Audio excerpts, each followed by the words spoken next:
About 7 o'clock one blistering hot morning, for it was now dead summer time, Higby and I took the boat and started on a voyage of discovery to the two islands. We had often longed to do this, but had been deterred by the fear of storms, for they were frequent, and severe enough to capsize an ordinary rowboat like ours without great difficulty, and once capsized, death would ensue in spite of the bravest swimming, for that venomous water would eat a man's eyes out like fire, and burn him out inside, too, if he shipped to sea. It was called 12 miles, straight out to the islands, a long pull and a warm one, but the morning was so quiet and sunny, and the lake so smooth and glassy and dead, that we could not resist the temptation. So we filled 2 large tin canteens with water, since we were not acquainted with the locality of the spring said to exist on the large island, and started.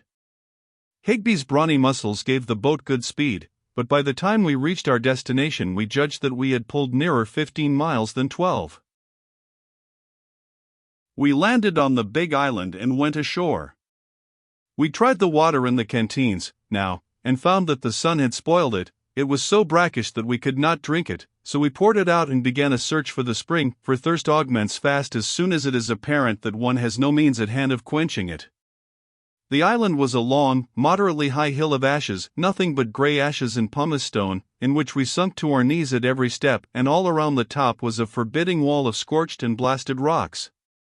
When we reached the top and got within the wall, we found simply a shallow, far-reaching basin, carpeted with ashes, and here and there a patch of fine sand. In places, picturesque jets of steam shot up out of crevices, giving evidence that although this ancient crater had gone out of active business, there was still some fire left in its furnaces. Close to one of these jets of steam stood the only tree on the island, a small pine of most graceful shape and most faultless symmetry. Its color was a brilliant green, for the steam drifted unceasingly through its branches and kept them always moist. It contrasted strangely enough, did this vigorous and beautiful outcast, with its dead and dismal surroundings. It was like a cheerful spirit in a mourning household. 271.jpg, 56K. We hunted for the spring everywhere, traversing the full length of the island, 2 or 3 miles, and crossing it twice, climbing ash hills patiently, and then sliding down the other side in a sitting posture, plowing up smothering volumes of grey dust. But we found nothing but solitude, ashes, and a heartbreaking silence. Finally we noticed that the wind had risen, and we forgot our thirst in a solicitude of greater importance, for, the lake being quiet, we had not taken pains about securing the boat. We hurried back to a point overlooking our landing place, and then, but mere words cannot describe our dismay, the boat was gone. The chances were that there was not another boat on the entire lake. The situation was not comfortable, in truth, to speak plainly, it was frightful. We were prisoners on a desolate island, in aggravating proximity to friends who were for the present helpless to aid us, and what was still more uncomfortable was the reflection that we had neither food nor water. But presently we sighted the boat. It was drifting along, leisurely, about 50 yards from shore, tossing in a foamy sea. It drifted, and continued to drift, but at the same safe distance from land, and we walked along abreast it and waited for fortune to favor us. At the end of an hour it approached a jutting cape, and Higby ran ahead and posted himself on the utmost verge and prepared for the assault. If we failed there was no hope for us. It was driving gradually shoreward all the time, now, but whether it was driving fast enough to make the connection or not was the momentous question. When it got within 30 steps of Higby I was so excited that I fancied I could hear my own heartbeat. When, a little later, it dragged slowly along and seemed about to go by, only 1 little yard out of reach, it seemed as if my heart stood still, and when it was exactly abreast him and began to widen away, and he still standing like a watching statue, I knew my heart did stop. But when he gave a great spring, the next instant, and lit fairly in the stern, I discharged a war whoop that woke the solitudes. 273.jpg, 62K.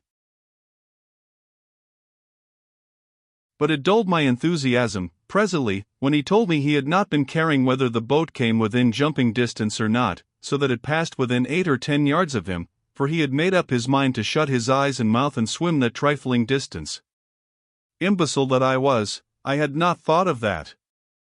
It was only a long swim that could be fatal.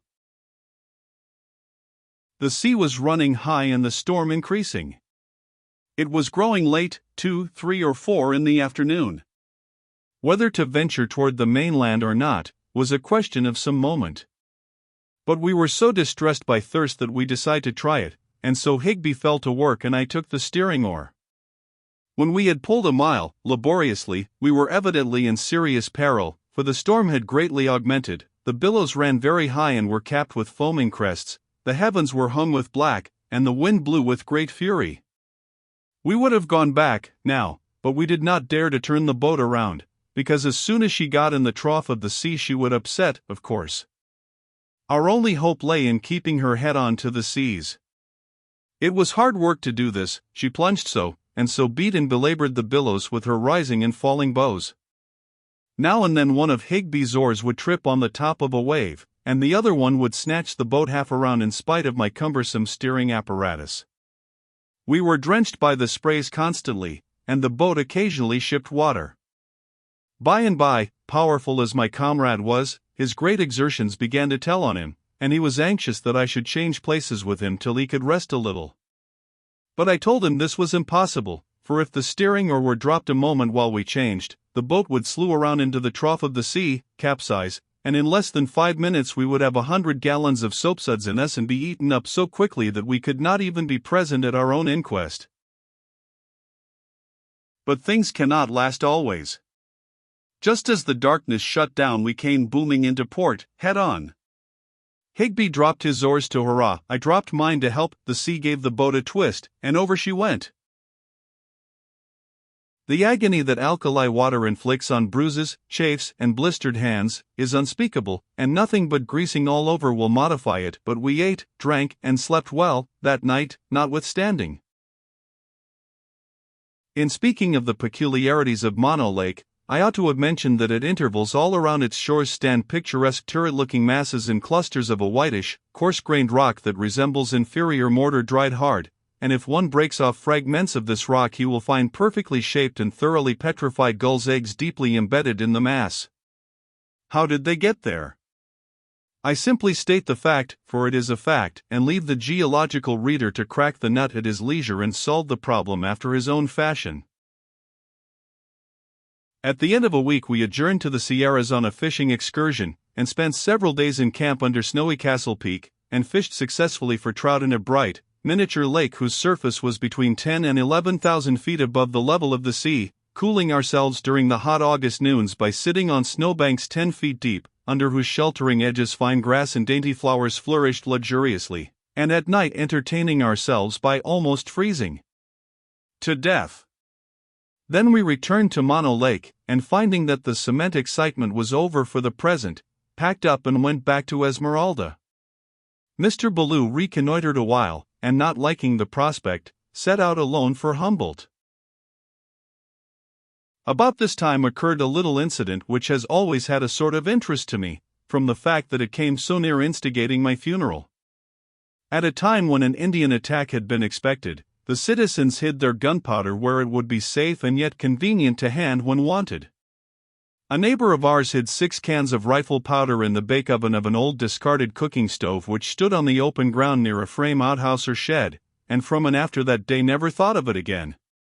We hired a half-tamed Indian to do some washing for us, and he took up quarters under the shed with his tub. The ancient stove reposed within 6 feet of him, and before his face. Finally it occurred to him that hot water would be better than cold, and he went out and fired up under that forgotten powder magazine and set on a kettle of water. Then he returned to his tub. I entered the shed presently and threw down some more clothes, and was about to speak to him when the stove blew up with a prodigious crash, and disappeared, leaving not a splinter behind. Fragments of it fell in the streets full 200 yards away.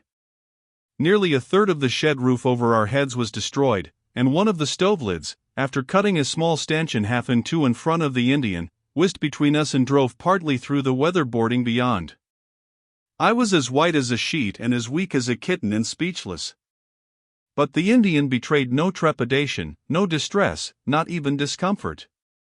He simply stopped washing, leaned forward and surveyed the clean, blank ground a moment, and then remarked, 275.jpg, 68K. mph. Damn stove heap gone.